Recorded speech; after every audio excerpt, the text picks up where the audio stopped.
जंगल की सबसे अमीर चिड़िया रानी, जो कि बड़ी दयालु और समझदार थी। एक दिन रानी चिड़िया की माँ कहती है, रानी, आप ब्याह के लायक हो गई हो, कब शादी करोगी?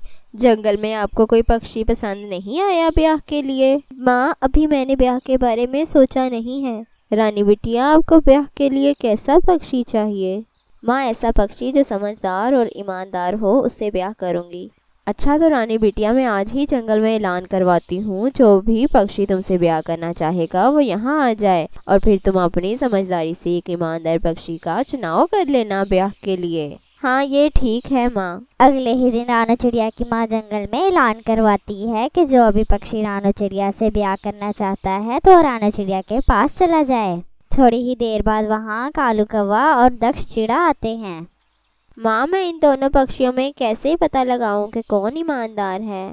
ये कहते ही रानी चिड़िया को एक आइडिया आता है। रानी चिड़िया अपनी माँ से कहकर कालू कौवा और दक्ष चिड़े को कुछ सोने के सिक्के देती है और कहती है, नदी के पास एक हीरे की दुकान है, जो भी सबसे पहले हीरे की अंगूठी लेकर आएगा मैं उसे ब्याह कर लूंगी। अब कालू कौवा और दक्ष चिड़ा सोने के सिक्के लेकर वहाँ से चले जाते हैं। सबसे पहले दक्ष चिड़ा दुकान पर पहुँचता है। सुनो, मुझे असली हीरे की अंगूठी दे दो। भैया, मेरे पास असली हीरे की अंगूठी नहीं है, मैं सिर्फ आर्टिफिशियल सामान बेचती हूँ। असली हीरे की अंगूठी लेने के लिए आपको जंगल से दूर जाना होगा। ये सुनकर दक्ष चिड़ा असली हीरे की अंगूठी लेने के लिए चला जाता है। दक्ष चिड़े के जाते ही कालू कौवा दुकान पर आ जाता है। सुनो चिड़िया, मुझे असली हीरे की अंगूठी दे दो। कालू भैया, मेरे पास असली हीरे की अंगूठी नहीं है, मैं तो आर्टिफिशियल जेवर बेचती हूँ। आपको जंगल से दूर जाना होगा, वहीं से असली हीरे की अंगूठी मिलेगी। अगर मैं जंगल से बाहर चला गया तो मुझे देर हो जाएगी, कहीं दक्ष चिड़ा मुझसे पहले ही अंगूठी ना ले आए, इसलिए नकली अंगूठी ही खरीद लेता हूँ मैं। कालू कौवा नकली अंगूठी लेकर रानी चिड़िया के पास जाता है। रानी चिड़िया, मैं अंगूठी लेकर आ गया हूँ, अब आप मुझसे ब्याह कर लो। रानी बिटिया, लगता है दक्ष चिड़ा धोखेबाज निकला, अभी तक नहीं आया वो। तुम कालू कौवे से ब्याह कर लो। इतने में दक्ष चिड़ा असली हीरे की अंगूठी लेकर आता है।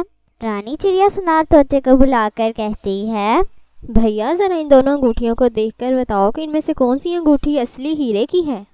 हाँ रानी चिड़िया, मैं अभी बताता हूँ, आप फिक्र ना करें।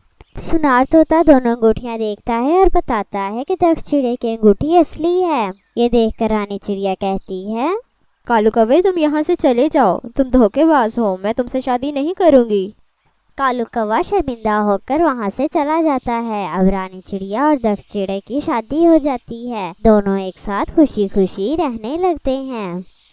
बहुत समय पहले एक जंगल में रानो चिड़िया अपने पति के साथ रहती थी। उसके ब्याह को 5 साल हो गए थे, लेकिन इसकी कोई संतान न हुई, जिसकी वजह से रानो चिड़िया बड़ी दुखी रहती। आकाश ने रानो चिड़िया का बहुत इलाज करवाया, लेकिन कोई भी फायदा नहीं हुआ। एक दिन रानो चिड़िया जंगल में भोजन ढूंढ रही थी कि अचानक इसकी नजर जमीन पर गिरे हुए अंडे पर पड़ी। आखिर न जाने इस जंगल में ये किसका अंडा गिरा हुआ है। रानो चिड़िया इस अंडे को लेकर घर आ जाती है। रानो इस अंडे के माता पिता को ढूंढने की बहुत कोशिश करती है, लेकिन वो नहीं ढूंढ पाती। लगता है ये ऊपर वाले की इमानत है, ऊपर वाले ने इसे मेरे लिए भेजा है, अब से ये मेरा बच्चा है, मैं तुम्हारी माँ की तरह देखभाल करूँगी। कुछ दिनों के बाद अंडे से कबूतर का बच्चा निकलता है, जिसे देखकर रानो चिड़िया और आकाश बहुत खुश हो जाते हैं और इसका नाम अनन्या रख देते हैं। रानो, अनन्या के आने से हमारा जीवन खुशियों से भर गया है। कुछ समय बीत जाने के बाद रानो चिड़िया भी एक अंडा दे देती है। एक दिन आकाश किसी काम से दूसरे जंगल जा रहा था कि अचानक तेज आंधी के साथ बारिश शुरू हो जाती है। देखते ही देखते तेज बारिश तूफान में बदल जाती है और इसी में आकाश की मृत्यु हो जाती है।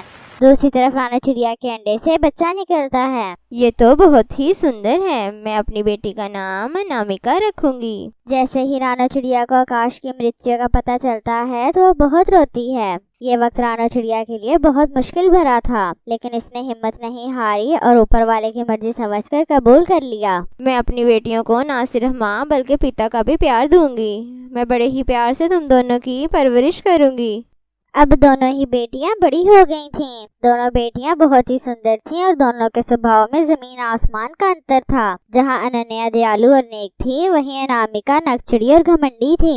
एक दिन रानो चिड़िया 2 आम लेकर आती है। आज तो मुझे अपनी बेटियों की पसंद का भोजन मिल गया है। दोनों ही जब आम देखेंगी तो बहुत खुश हो जाएंगी। माँ, आज तो आप मेरी पसंद का भोजन लेकर आई हैं। अपने हिस्से का आम खाने के बाद अनामिका कहती है, माँ, मुझे दूसरा आम भी खाने को दो ना। ये तुम्हारी दीदी के लिए है, वो अभी घर आती ही होगी। ये सुनकर अनामिका अपनी माँ से कहती है, माँ, मुझे ऐसा क्यों लगता है कि नन्या दीदी नहीं, मैं आपकी सौतेली बेटी हूँ। अब हर वक्त उससे मुझसे ज्यादा प्यार करती हैं। ऐसा नहीं है अनामिका, मेरे लिए तुम दोनों एक ही बराबर हो। ये कहकर रानो चिड़िया बाहर चली जाती है। जैसे ही रानो चिड़िया बाहर जाती है, अनामिका अपनी दीदी अनन्या का आम भी खा जाती है। थोड़ी ही देर बाद रानो चिड़िया और अनन्या दोनों ही घर वापस आ जाती। माँ, बहुत भूख लगी है, जल्दी से भोजन दो। बेटा, मैं तुम दोनों के लिए आम लेकर आई थी, लेकिन लगता है अनामिका तुम्हारे हिस्से का आम भी खा गई है। कोई बात नहीं माँ, मैं कुछ और खा लेती हूँ। अनन्या को जो रूखा सूखा मिलता इसी में खुश हो जाती और अपनी माँ के हर काम में हाथ बटाती।